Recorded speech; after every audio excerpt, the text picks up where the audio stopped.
What is going on, guys? Richard here. This week we're going to continue to talk about these Brickmania sets I've been building, and this week is the bad boy himself, the American M1A2 Abrams.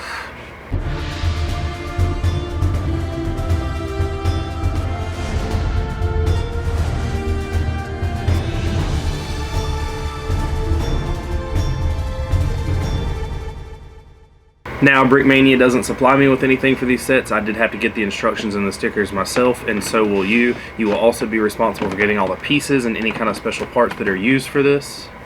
I have included the links down below for the instructions and for the stickers.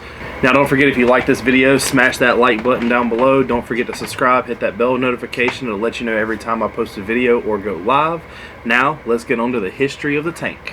The Abrams began its production in 1980, and the M1A2 is still going, as it is the most modern United States Army battle tank.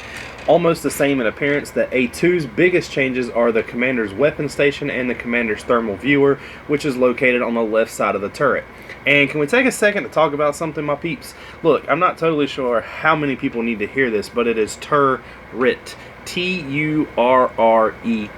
There is no N. It is not a turret. It is not a torrent. But now let's get back to that history lesson. The main reason for the redesign is to take advantage of newer technology. The biggest change is its inter-vehicle information system, and this allows for the automatic and continual exchange of information between vehicles. This allows the commander to track, locate subordinate elements without any use of another task vehicle. In addition, enemy positions can be identified, plotted, and decimated. Another big change was that A1 went from a 105mm rifle tank gun to a 120mm smoothbore. The tank itself can hold 40 to 42 shells depending on the model, which is actually kind of crazy. 42 tank shells is not really a light armament. The tank also comes with a 50 cal M2 HB in front of the commander's hatch and a 7.62 M40 machine gun that's mounted to the top, and another that's coaxial mounted next to the 120mm barrel. Another thing this tank included was 3 barrels located on each side to deploy smoke grenades to help hide the tank from the visual and thermal imaging. The M1A2 model features depleted uranium in both hull and turret armor to protect itself from enemies. I want to start off talking about this build a little bit by saying that this is actually the first Brickmania set that I bought and did not also get the sticker sheet. The sticker sheet has a couple armor plates that go up here, a thermal imaging thing that goes in here, and a sticker for stud light that goes on the back of the cooler. Only stickers that I would really use would be the thermal and the stud light logo. The rest just seem kind of lame to me. This set also requires you to get the Brickmania 240B, which I do not have in the M2 HB. I just kind of got those for this and ended up putting them in another set. I do have some more coming to replace the ones on this, but I was doing a live stream of another video and just decided to take off of this and put them on another vehicle. This set does require you to get the double wide chevron tank tracks from Brickmania, and in this build the tank turret does rotate 360 degrees, which is really important to me in a tank build. The gun also rotates up and down, all the hatches open and close, and this is the side right here, the little smoke grenades that we were talking about that kind of protect itself from thermal imaging and all of that.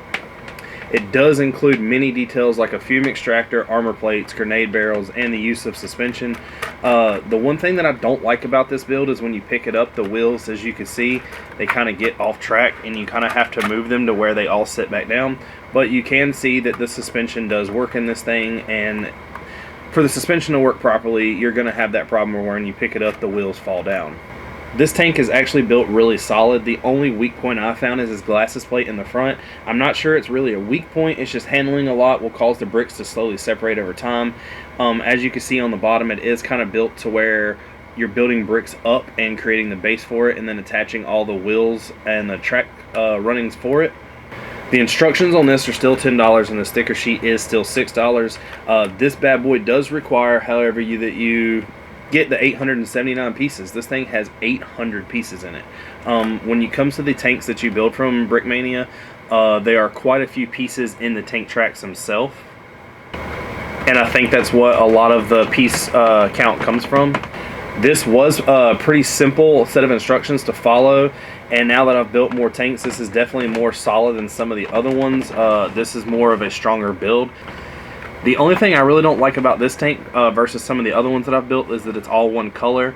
You'll see in some of my other reviews that I will be doing, there's some of the tanks that are painted in the camouflage color that I much prefer over this. But overall, this was actually a pretty fun set to build. It was pretty simple. Everything just kind of laid together. The most annoying part about this one, other than the wheels in my opinion, is when it comes to the skirts. The skirts on this make it really difficult for the tank tracks to move, and it might just be the way this one's built, but the tank tracks do not really roll. I need to go back over this set. One of the things I think that could be changed is I think it needs one less tank track in it to let it roll a little better, and I think it will pick up on these gears in the back and kind of move, but as of right now you could tell the tank tracks do not roll.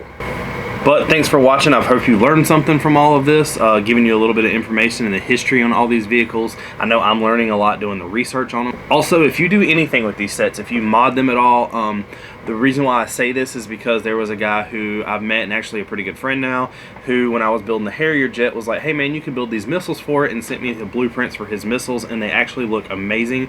When I review the Harrier, you will see that, and I will include his information in there. So if you modify these sets, if you use them in a mock, or you do anything with them, if you've built them, comment down below, let me know, send me some pictures. I would love to see what you've done with them. But thanks for watching.